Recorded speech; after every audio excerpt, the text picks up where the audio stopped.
Good morning boys and girls, स्वागत है आप सभी का इस क्लासेस में। तो स्टूडेंट, आज का हमारा जो टॉपिक है वो है हमारा जल प्रदूषण। आज का हमारा टॉपिक है जल प्रदूषण, ठीक है। और इससे पहले मैंने आपको वायु प्रदूषण कंप्लीट करा दिया है और टॉपिक और आपकी यूनिट जो है, यूनिट आपकी थर्ड, इस समय यूनिट आपकी थर्ड चल रही है और थर्ड में मैंने आपको वायु प्रदूषण है वो पूरा करा दिया है। अर्थ, कारण और उपाय और निवारण मैंने सारी चीज करा दी है। अब आपका अगला टॉपिक है वो है जल प्रदूषण। तो जल प्रदूषण में भी हम इसके अर्थ की बात करेंगे, अर्थ की, कारण की, ठीक है। अर्थ की बात करेंगे, कारण की बात करेंगे और उपाय की बात करेंगे, ठीक है। अर्थ की, कारण की, प्रभाव की बात करेंगे हम, ठीक है। अर्थ की, कारण की, उपाय की, प्रभाव की, हम चारों बात करेंगे किसमें? जल प्रदूषण में। और यही सब चीज इसमें आती है, किसमें? जल प्रदूषण में। तो स्टूडेंट, बॉयज एंड गर्ल्स, तो आपने एक लाइन जरूर सुनी होगी कि जल ही क्या है? जीवन है। बचपन से पढ़ते आ रहे हैं कि जल ही जीवन है, जल के बिना हमारा जीवन संभव नहीं है। 10 से 15 दिन, 20 दिन हम अन्न के बिना रह सकते हैं, पर जल के बिना हम नहीं रह सकते, ठीक है। तो जल ही जीवन है। और देखिए, हमारी जो पृथ्वी है, पृथ्वी पर जल कितना है? 71%। 71% क्या है? जल है हमारी पृथ्वी पर। और स्थल कितना है? स्थल है 29%, ठीक है। जल 71% और स्थल 29%।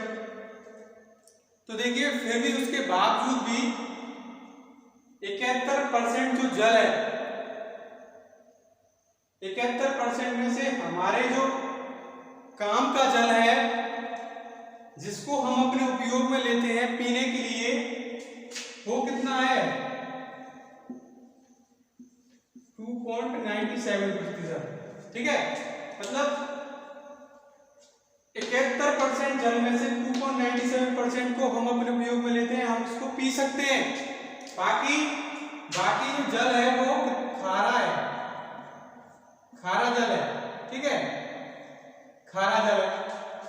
तो आप लगा लो कि ये हमारी पृथ्वी पर 2.97 जल ही उपलब्ध है, 2.97 जल ही उपलब्ध है। और अगर हम इसे क्या करें? प्रदूषित करें और फैलाएं, फालतू का फैलाएं, तो बताओ क्या होगा? जल हमारे लिए नहीं रहेगा।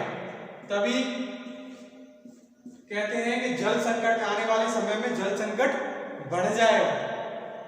तो यही कारण है बढ़ने का, क्योंकि हमारे जो पीने योग्य जल है वो 2.97% है, लगभग 3% ही है हमारे लिए। और उसको भी हम अगर प्रदूषित कर दें, वो भी प्रदूषित कर दें और उसको उल्टा सीधा फैलाएं, तो आप बताइए जल हमारे लिए रहेगा कि नहीं रहेगा? तो इसलिए जल को जितना भी हो प्रदूषित ना करें और जितना भी हो बचाने की सोचें। क्योंकि हम देखते हैं कि हमने दातुन वगैरह किया और नहाए वगैरह, हमने टंकी को खुली छोड़ दिया, उसमें से बूंद बूंद भी टपकती रहती है, यानी हमारे लिए बूंद बूंद भी उपयोगी हैं। तो जल को उल्टा सीधा ना फैलाएं, जल को सुरक्षित रखें, उल्टा सीधा ना फैलाएं, क्योंकि जल हमारे लिए कितना उपयोगी है ये मैं आपको बता चुका हूं। तो ये मैंने आपको थोड़ी सी व्यवहारिक जानकारी दी कि जल हमारे लिए कितना प्रतिशत है हमारी पृथ्वी पर, हमारे पीने योग्य कितना प्रतिशत है, यानी ये 2.97%, पीने योग्य है, पीने योग्य है ये। ठीक है, आगे हम बात करते हैं जल प्रदूषण की। तो बॉयज एंड गर्ल्स, जल प्रदूषण की हम आगे बात करते हैं। तो आगे है जल प्रदूषण का अर्थ। ठीक है, जल प्रदूषण का, जल प्रदूषण का अर्थ। ठीक है, अब जल प्रदूषण का अर्थ क्या रहेगा? देखिए, जल प्रदूषण का अर्थ की हम अगर बात करें स्टूडेंट, तो जल प्रदूषण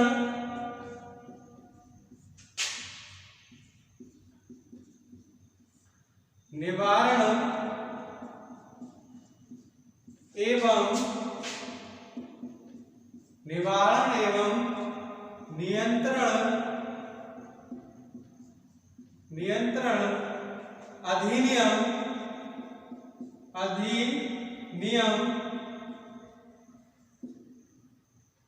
अधिनियम 1974 के अनुसार, यानी जल प्रदूषण निवारण एवं नियंत्रण अधिनियम 1974 के अनुसार अगर हम क्या की जल प्रदूषण की परिभाषा दें तो क्या होगी?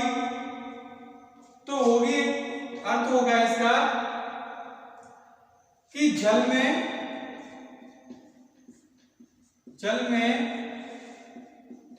होने वाले, यानी जल में होने वाले या होने वाले भौतिक, मैं आपको सरल रूप में परिभाषित कर रहा हूं इसको, कठिन रूप में तो बहुत आपको कई जगह मिल जाएगी, लेकिन मैं आपको सरल रूप में परिभाषित कर रहा हूं किसको? जल प्रदूषण को। तो जल में होने वाले ऐसे भौतिक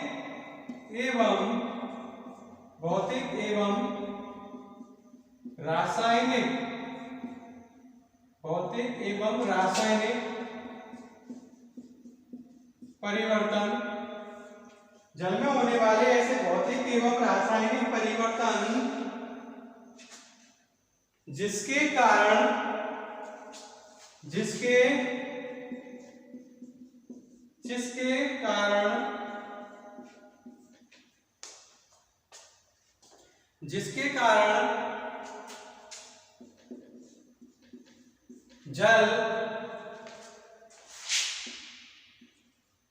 जल दूषित होता है। ठीक है, जल में होने वाले ऐसे भौतिक और रासायनिक परिवर्तन, मैं आपको भौतिक और रासायनिक के मानक बताऊंगा तो WHO ने निर्धारित किए हैं। तो जल में होने वाले ऐसे भौतिक एवं रासायनिक परिवर्तन जिसके कारण जल दूषित होता है तथा यह पेड़ पौधों और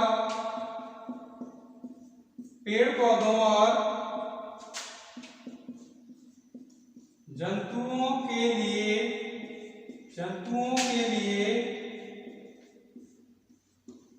उपयोगी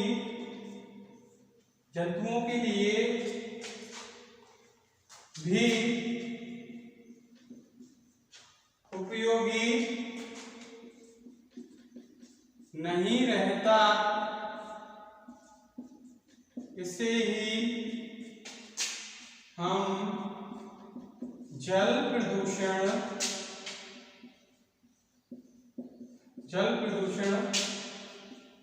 कहते। ठीक है, तो इसको आप नोट डाउन करिएगा। जल प्रदूषण का ये अर्थ है किसके अनुसार? जल प्रदूषण निवारण एवं नियंत्रण अधिनियम 1974 के द्वारा।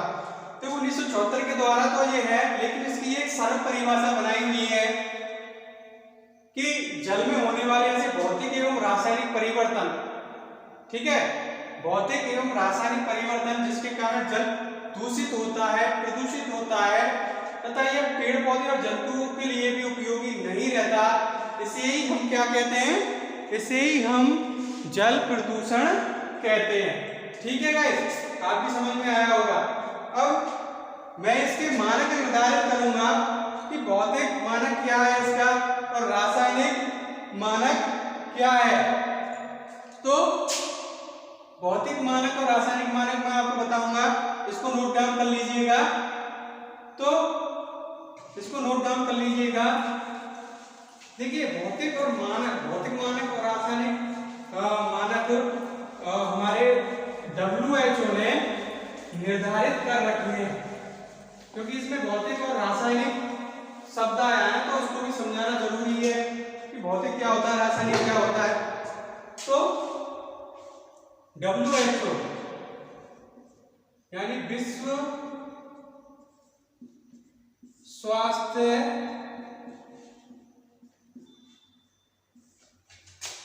संगठन के अनुसार, तो विश्व स्वास्थ्य यानी WHO विश्व स्वास्थ्य संगठन के अनुसार, ठीक है, कि भौतिक मानक इसने क्या बताया, भौतिक मानक किसने, विश्व स्वास्थ्य संगठन ने भौतिक मानक क्या बताया। तो हम कहें WHO के अनुसार यानी विश्व स्वास्थ्य संगठन के अनुसार जो जल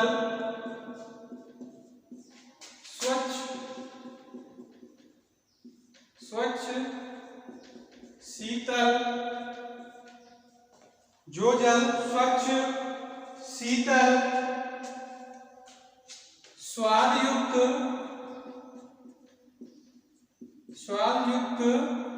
तथा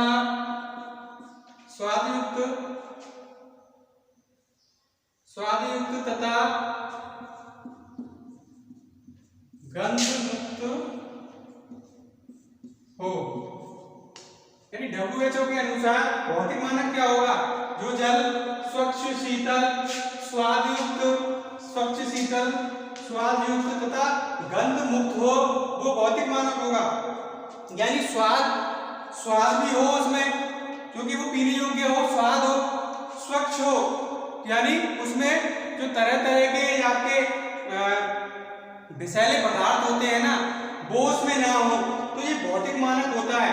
स्वच्छ हो, शीतल हो, स्वादयुक्त हो और जिसमें गंध ना आ रही हो। ठीक है, तो ये आपका क्या है, भौतिक मानक। WHO के अनुसार उसमें आपकी परिभाषा में आया था भौतिक एवं रासायनिक परिवर्तन। तो भौतिक और रासायनिक परिवर्तन क्या हो गया, अगर भौतिक परिवर्तन में आपका क्या हो, स्वच्छ भी ना हो, शीतल ना हो, उसमें कई तरह के पदार्थ मिले हो और उसमें से गंध आ रही हो, तो वो क्या होगा, स्वच्छ नहीं होगा, शुद्ध नहीं होगा वो जल, वो भौतिक मानक में आएगा। अगर वो शुद्ध होता है, स्वच्छ होता है, शीतल होता है, स्वादयुक्त होता है, गंध मुक्त होता है, तो वो भौतिक मानक है। उसकी भौतिक दृष्टि से वो जल शुद्ध है। तो ये आपका भौतिक मानक हो गया। एक है रासायनिक मानक। कौन सा मानक, रासायनिक मानक। तो रासायनिक मानक क्या हो गया, रासायनिक मानक WHO के अनुसार यानी विश्व स्वास्थ्य संगठन के अनुसार, जिसकी स्थापना 1948 में हुई थी। ठीक है, WHO के अनुसार जल का pH मान 7 से 8.4 होना चाहिए। ठीक है, रासायनिक रूप से श्रेष्ठ कब रहेगा जल, जब उसका pH मान 7 से 8.4 हो। तो pH मान के भी बारे में आपको बता दूं, जो भी इसमें ऐसे शब्द आएंगे मैं उनको आपको डिफाइन जरूर करूंगा। तो pH मान क्या है, pH मान देखो जल की रासायनिक शक्ति को बताता है, रासायनिक मानक को बताता है। तो देखिए 0 से लेके 14 तक हमारे pH मान होते हैं और बीच में होता है हमारा 7। तो इधर की साइड यानी 7 से पहले तो अम्लीय होता है। ठीक है, अम्लीय होता है, और इधर की साइड ये 7 से 14 तक क्षारीय कार्य है, पीएच मान क्षारीय और पीएच मान अम्लीय। ठीक है, अब हम जल की बात करें तो जल का पीएच मान 7 होता है। ठीक है, 7 होता है जल का पीएच मान, ये आप याद रखिएगा, जल का पीएच मान 7 होता है। वो जल स्वच्छ होता है, शुद्ध होता है, जिस जल का पीएच मान 7 होता है। तो ये 7 ये आंकड़े तैयार किए जाते हैं किससे? पीएच मान से, कि कौन सा जल अम्लीय ज्यादा है, कौन सा क्षारीय ज्यादा है। अगर अम्लीय ज्यादा होगा तो अशुद्ध होगा, और क्षारीय ज्यादा होगा तो अशुद्ध होगा। उसका पीएच मान 7 होता है। एक तरह से 7 आता है उदासीन। 7 क्या होता है? उदासीन। ठीक है, उदासीन को इंडिकेट करता है आपका जल। तो 7 हो गया इसका। ठीक है, जल का पीएच मान।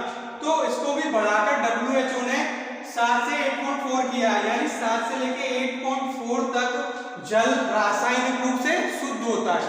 तो यही पीएच मान होता है, यही भौतिक मानक होता है। तो मैंने आप परिभाषा में भौतिक एवं रासायनिक परिवर्तन आया था, वो मैंने आपको डिफाइन किया है कि भौतिक परिवर्तन क्या है, भौतिक मानक क्या है और रासायनिक मानक क्या है। आशा करता हूं कि आपकी समझ में जरूर आया होगा। ठीक है, अब स्टूडेंट बॉयज एंड गर्ल्स हम आगे बढ़ते हैं, नोट डाउन करिएगा इसे। आगे बढ़ते हैं हम, आगे हमारा कि ये तो परिभाषा हो गई इसकी। ठीक है, ये तो जल प्रदूषण की क्या हो गई? परिभाषा हो गई। ठीक है, अगर हम आगे इसकी बात करें तो देखो, आगे हम बात करें इसकी, तो आगे हम बात करें तो जल प्रदूषण के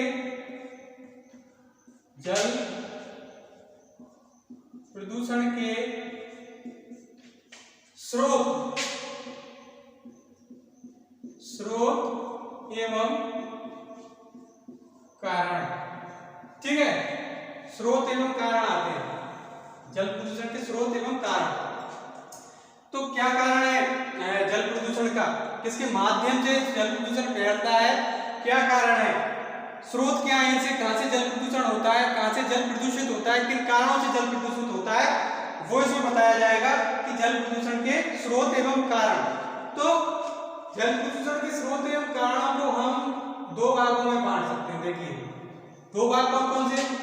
एक तो प्राकृतिक, ठीक है, एक तो प्राकृतिक, और एक हम बात करें, एक तो हो गया आपका प्राकृतिक, एक मानवीय कारण। ठीक है, एक हो गया मानवीय कारण। तो 2 कारण हैं, प्राकृतिक और मानवीय।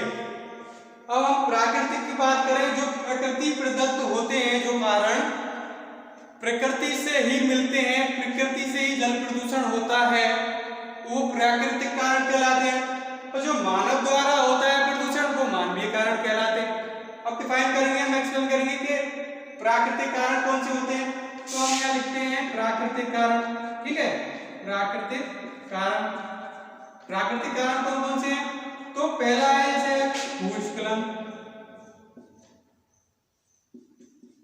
ठीक है, भूस्खलन, पृथ्वी के खिसकने से भूस्खलन होता है। तब भूस्खलन होता है स्टूडेंट, तो भूस्खलन के दौरान, ठीक है, क्या भूस्खलन के दौरान, ठीक है, भूस्खलन के दौरान पृथ्वी में जब उथल पुथल होती है, आपने देखा है भूस्खलन होता है, जो सड़कें हैं वो टूट जाती हैं, सड़कें टूट जाती हैं तो ऊपर से पहाड़े भी टूट जाते हैं, भूस्खलन नीचे दशकता चला जाता है। ठीक है, तो उसके दौरान क्या होता है? भूस्खलन के दौरान क्या होता है कि खनिज पदार्थ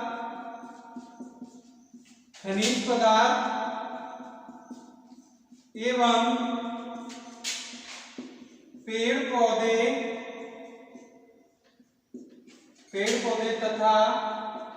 तथा उनकी पत्तियां, पेड़ पौधे और उनकी पत्तियां, भूस्खलन तथा खनिज पदार्थ, पेड़ पौधे और उनकी पत्तियां जल में मिल जाती है, जल में मिल जाती है और जल प्रदूषित हो जाता है। ठीक है गाइस, समझ में आया होगा आपकी में। तो गाइस मैं क्या कह रहा हूँ, भूस्खलन, भूस्खलन के कारण, यानी ये प्राकृतिक कारण है। भूस्खलन के कारण, भूस्खलन के दौरान खनिज पदार्थ, पेड़ पौधे तथा उनकी पत्तियां जल में मिल जाते हैं। खनिज पदार्थ जो होते हैं हमारी जमीन पे, तो भूस्खलन इतना भयंकर होता है कि वो खनिज पदार्थ जल में चले जाते हैं। और जनित जो हमारे नुकसानदायक खनिज पदार्थ हैं वो जल को प्रदूषित करते हैं। और कई तरह के सड़े गले जो पेड़ पौधे होते हैं, पत्तियां होती हैं, वो भी क्या करती हैं, जल को प्रदूषित करती हैं।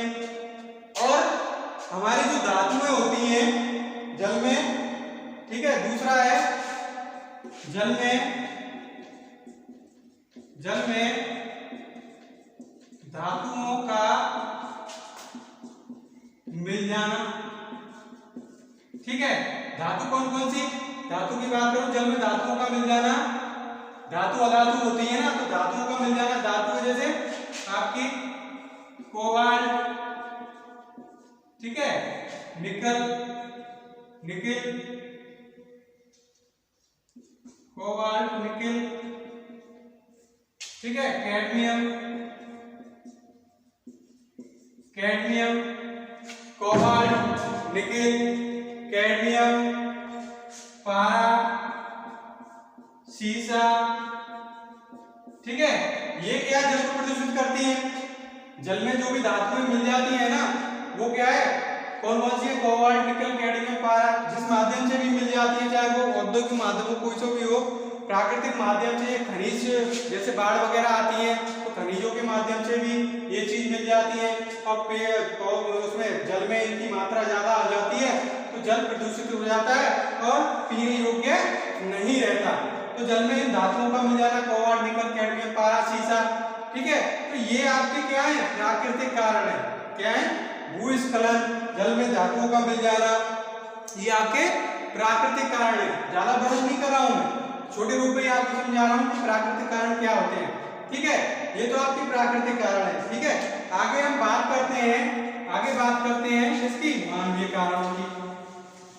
ठीक है, प्राकृतिक कारण हमने पढ़ लिए, आगे हम बात करते हैं हम मानवीय कारणों की। ठीक है, मानवीय कारण कौन से हैं, मानवीय प्रदूषण। मानवीय कारण क्या होते हैं, मानवीय कारण क्या हो सकते हैं, वो मैं आपको बताऊं। मानवीय कारण, तो मानवीय कारण क्या हो सकते हैं, देखो, घरेलू बहिस्राव। ठीक है, घरेलू बहिस्राव क्या होता है, जो घर में जो महिलाएं होती हैं उनके द्वारा जो अपमार्जक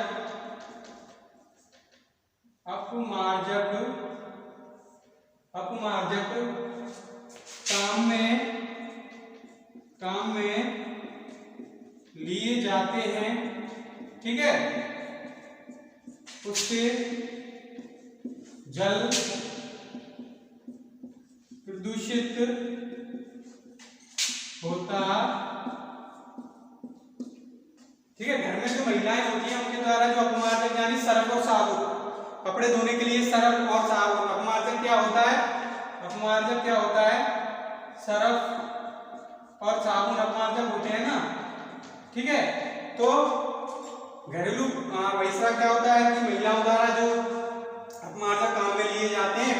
अब जो झाग वगैरह अपमार्जक नालियों में जाते हैं, नालियों से नदियों में जाते हैं, तालाबों में जाते हैं, तो उसके कारण क्या होता है, जल प्रदूषित होता है। तो ये क्या है, घरेलू बहिस्राव। एक है हमारा कृषि बहिस्राव। ठीक है, कृषि बहिस्राव। अब कृषि बहिस्राव क्या है, खेतों खेतों में डाली जाने वाली, ठीक है, खेतों में डाली जाने वाली कीटनाशक दवाइयां वर्षा के समय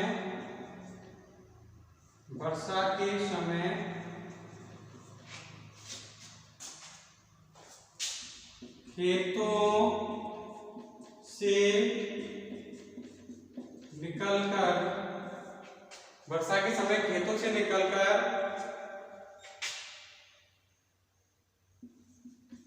नदी एवं तालाबों में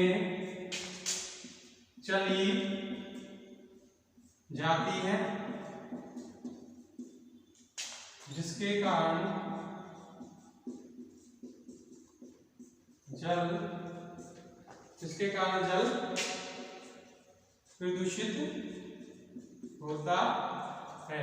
ठीक है, खेतों में डाली जाने वाली कीटनाशक दवाइयां वर्षा के समय खेतों से निकलकर नदी एवं तालाबों में चली जाती है, जिसके कारण क्या होता है, जल प्रदूषित होता है। तो ठीक है, एक कारण ये हो गया हमारा घरेलू बहिष्कार, दूसरा ये हो गया कृषि, हम जो खेतों में किसान कीटनाशक दवाइयों का कीटों को मारने के लिए, फसल को बचाने के लिए जिन दवाइयों का उपयोग करता है वो हमारे जल को प्रदूषित करती है। कैसे करती है? क्योंकि जब बारिश का समय होता है, बरसात का समय होता है, तो वो दवाइयां बहकर नदी और नालों में और तालाबों में चली जाती हैं, जिसके कारण हमारा जल प्रदूषित हो जाता है। ये और आगे मैं बात करूंगा आपसे, तो आगे क्या है कि आगे है और भी कारण है इसके, मानवीय कारण। देखो, घरेलू बहिष्कार हो गया, कृषि बहिष्कार हो गया। अब आपका आगे है, नोट डाउन करिएगा, नोट डाउन करते ही जाइएगा, ठीक है, समझते जाइएगा। ठीक है, एक तीसरा नंबर है आपका औद्योगिक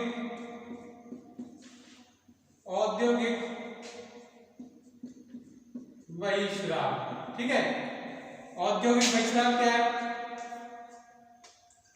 कि उद्योगों द्वारा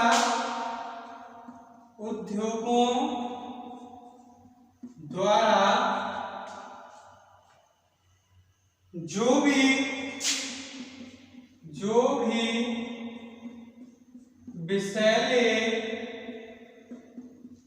विषैले रासायनिक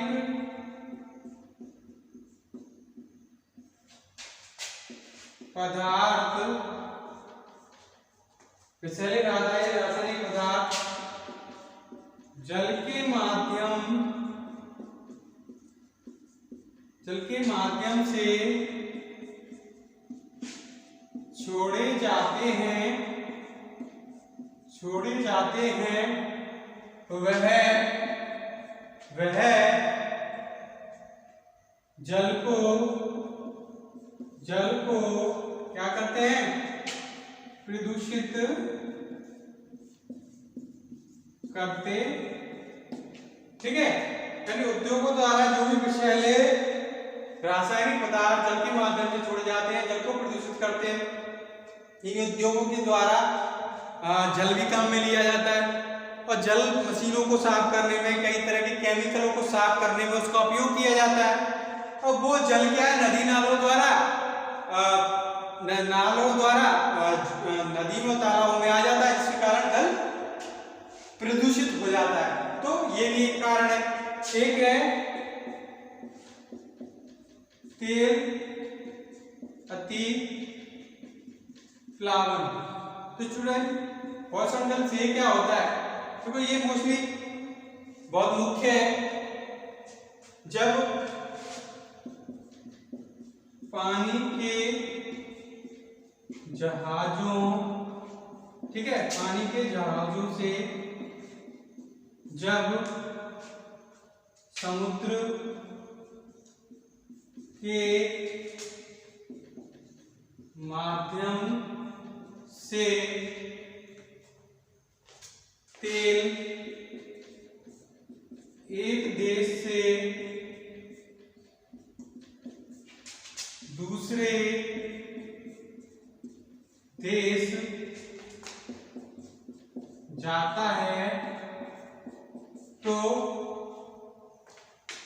वह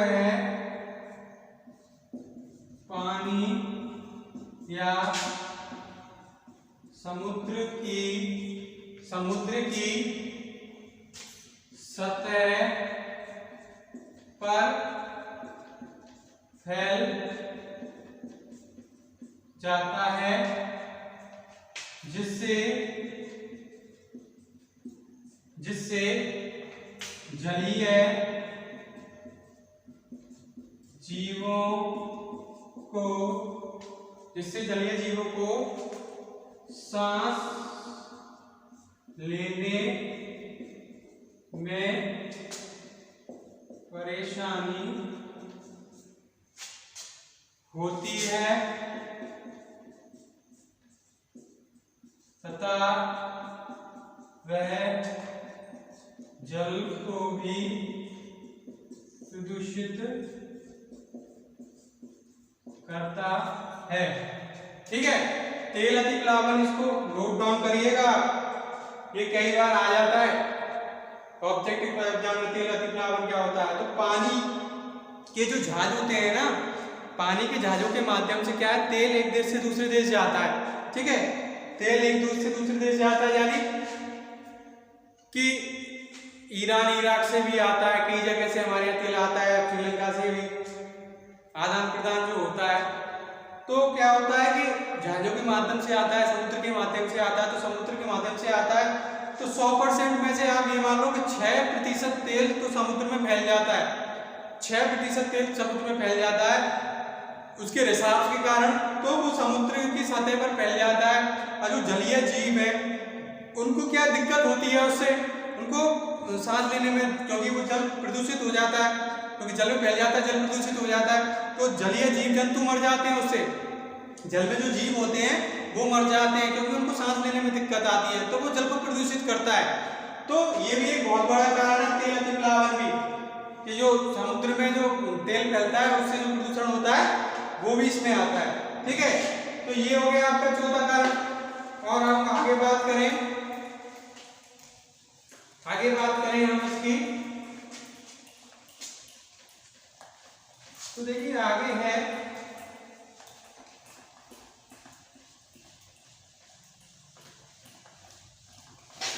ठीक है,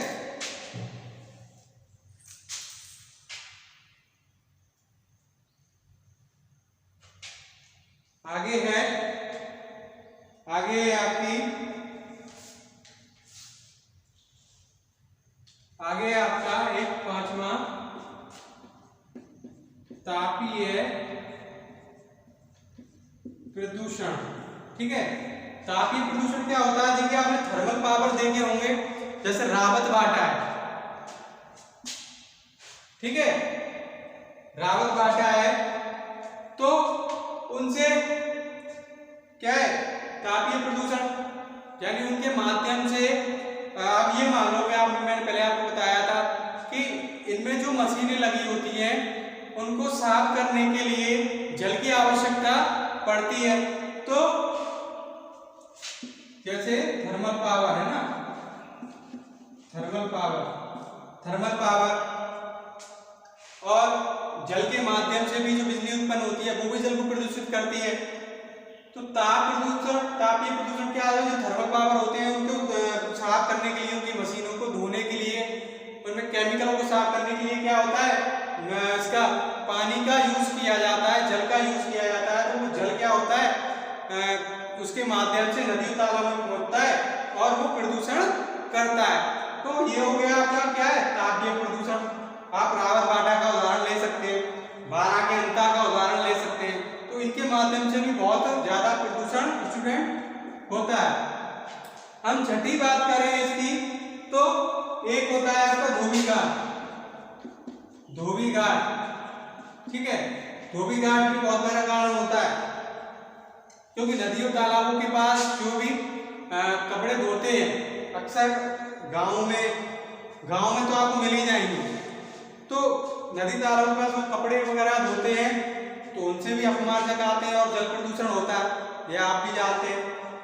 ठीक है, एक है जानवरों की अपशिष्ट,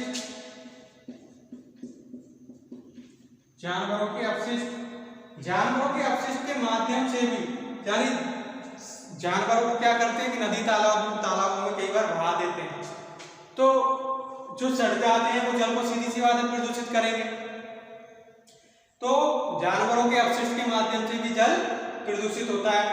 तो ये मैंने आपको 7 कारण बताए मानवीय कारण है। ठीक है, कि घरेलू बहिस्राव, कृषि बहिस्राव, औद्योगिक बहिस्राव, जल अतिप्लावन, तापीय प्रदूषण, धोबीघाट वगैरह जो प्रदूषण होता है, जानवरों के अपशिष्ट से प्रदूषण होता है। तो ये आपके मैंने मानवीय कारण और प्राकृतिक कारण दोनों मैंने आपको क्या करे बता दिए। ठीक है, ये आपके कारण है। लेकिन मैं जल प्रदूषण को जो होता है उसको 2 रूप में और बांट सकता हूँ, 2 रूप में और मैं बांट सकता हूँ। देखो मैं अगर बात करूं तो देखो, ठीक है, ये आपका क्या है जल है। ठीक है, ये आपका क्या है जल है, समझ रहे होंगे आप, ये आपका जल है। तो जल अपने माध्यम से भी अब मान लो शुद्ध होता है, शुद्ध करने की इसकी क्षमता होती है। ठीक है, और यहाँ पे हम करें देखो प्रदूषण, अब जब तक जल की शुद्ध करने की क्षमता होती है तब तक वो शुद्ध हो जाता है। ठीक है, शुद्ध हो जाता है। लेकिन जब इस क्षमता से ज्यादा प्रदूषण भर जाए, वो अपने आप को शुद्ध ना कर पाए, ठीक है, जल अपने आप को शुद्ध ना कर पाए, तो वो क्या कहलाता है जल प्रदूषण।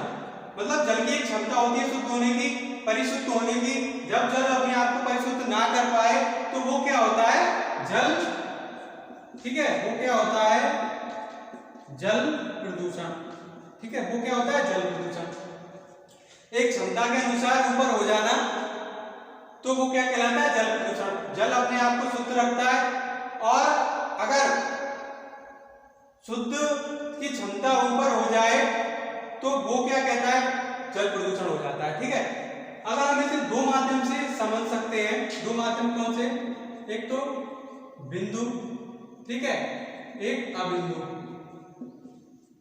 ये माध्यम भी मैं आपको बता दूं, मैं कुछ एक्स्ट्रा बता रहा हूं आपको, मैंने अर्थ भी करा दिया आपको।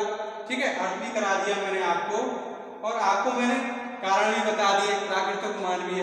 लेकिन ये थोड़ा सा क्या है कि इसके माध्यम से भी मैं आपको समझा दूं थोड़ा सा। तो बिंदु अबिंदु क्या होता है, देखो बिंदु, ठीक है, और अबिंदु, इसमें बिंदु है।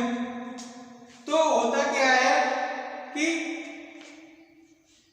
बिंदु का माध्यम होता है कि जो भी जल प्रदूषित होता है, यानी जो भी जल प्रदूषित होता है वो निश्चित होता है, उसका क्राइटेरिया निश्चित होता है। यानी एक निश्चित जल प्रदूषण, निश्चित प्रदूषण, तो वो कौन सा होता, देखिए वो होगा एक, आप निश्चित वाले की बात करें तो निश्चित जल प्रदूषण किससे होता है, तो निश्चित मैं बताऊंगा आपको, निश्चित यानी बिंदु हो गया। ठीक है, ठीक है, बिंदु हो गया। तो वो कौन सा होगा आपका, देखो कृषि का माध्यम। ठीक है, एक कृषि के माध्यम, जो कृषि से कीटनाशक दवाई कृषि के माध्यम से जो प्रदूषित होता है, तो वो निश्चित क्राइटेरिया होता है, इसका निश्चित हम क्राइटेरिया बना सकते हैं। ठीक है, और एक उद्योगों के माध्यम से, भी हम, तो इसमें एक जगह फिक्स होती है, क्राइटेरिया निश्चित होता है कि इनके माध्यम से, तो ये बिंदु में आएंगे, इनका क्राइटेरिया फिक्स है, तो ये बिंदु आएगा कि इसके माध्यम से मैं आपको समझाने की कोशिश कर रहा हूं कि इसको हम 2 भागों में बांट सकते हैं, बिंदु और अबिंदु। जिसका क्राइटेरिया निश्चित होता है वो तो बिंदु कहलाता है। जैसे कृषि और उद्योगों के माध्यम से जो भी प्रदूषण होता है वो क्या कहलाता है, वो कहलाता है आपका बिंदु। पर अबिंदु का माध्यम कौन सा है, अगर अबिंदु का माध्यम देखें तो अबिंदु का माध्यम देखो धोबीघाट, इनका कोई निश्चित स्थान नहीं है, आप कहीं भी चली जाइए, यानी पूरे भारतवर्ष में कहीं भी प्रदूषण हो रहा है, लेकिन अगर एक फैक्ट्री है तो वो एक निश्चित जगह पे वहीं से हो रहा है, लेकिन इसका कोई निश्चित स्थान नहीं है। जहाँ भी नदी तालाबों के किनारे होते हैं वहां पर धोबीघाट चालू हो जाती है, ठीक है, वहां पे धोबीघाट चालू हो जाती है और जल प्रदूषण होता है, ठीक है। और एक होता है, एक हम दूसरा लें तो जानवरों के अपशिष्ट, जानवरों के अपशिष्ट ना, हाँ चलो जानवरों के अपशिष्ट लें, जानवरों के अपशिष्ट, ठीक है। तो जानवरों के अपशिष्ट क्या होते हैं कि जानवर जहाँ भी मर जाते हैं तो उनको नदियों में तालाबों में बहा दिया जाता है। तो ये भी क्राइटेरिया निश्चित नहीं है। मेरा बिंदु अबिंदु का मतलब आप समझिए कि क्राइटेरिया निश्चित होना, तो इसमें भी हमारा क्राइटेरिया निश्चित नहीं है, धोबी घाट भी क्राइटेरिया निश्चित नहीं है और जानवरों के अपशिष्ट में भी क्राइटेरिया निश्चित नहीं है, क्योंकि जहाँ भी जानवर मर जाते हैं इनके अपशिष्ट को नदियों में बहा दिया जाता है। बहुत सी जगह जानवरों को नदियों में बहा दिया जाता है, तो उसके कारण क्या होता है कि जल प्रदूषित होता है। तो ये तो हमारा क्या है कि क्राइटेरिया निश्चित है बिंदु का, और अबिंदु का क्या है, क्राइटेरिया निश्चित नहीं है। तो मैंने आपको थोड़ा सा समझाने की कोशिश करी है और कुछ नहीं है, ठीक है। तो आपका आज क्या हो गया, जल प्रदूषण के स्रोत और एवं कारण। अर्थ देखिए, जल प्रदूषण का अर्थ हो गया, ठीक है, स्रोत और एवं कारण भी आपके क्या हो गए। आगे जो होगा वो प्रभाव और उपाय, दो चीज मैं आपको बताऊंगा। तो कमेंट्स करिएगा स्टूडेंट, कैसी लगी आपको क्लास। आज थोड़ा सा नया करने की कोशिश करिए, इस बोर्ड की आदत नहीं है थोड़ी सी, तो व्हाइट बोर्ड में आज करने की कोशिश करिए। तो थोड़ी राइटिंग में अंतर आ रहा है, तो आप मैनेज करिएगा, धीरे धीरे हम भी सेटल हो जाएंगे इस पे, क्योंकि डिजिटल जमाना ही है, इसी का जमाना चल रहा है। तो आज मैंने इस क्लास में लेने की कोशिश की है, ठीक है स्टूडेंट। कमेंट करिएगा, बताइएगा क्लास कैसी लगी। धन्यवाद।